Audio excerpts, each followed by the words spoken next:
মামা কিরে নন্দিনী, আজকে দেখতেছি তুই খুবই খুশি। মামা তুমি তো বলেছিলে আজকে শপিং করতে নিয়ে যাবা।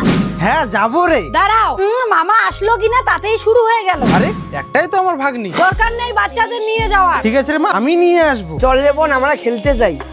নিজের ভাগ্নিকে একদম মাথায় তুলে রেখেছে। আরে নন্দিনী কই? শপিং আমার জন্য কি এনেছো? এই নন্দিনী, এটা তোর জন্য। মা তুমি বোনকে কষ্ট দিও না, আমার ছাড়া বোনের আর কে বা আছে।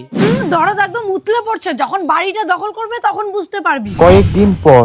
শোনো, বাচ্চাদের তুমি দেখো, আমি একটু কাজে বেরোলাম।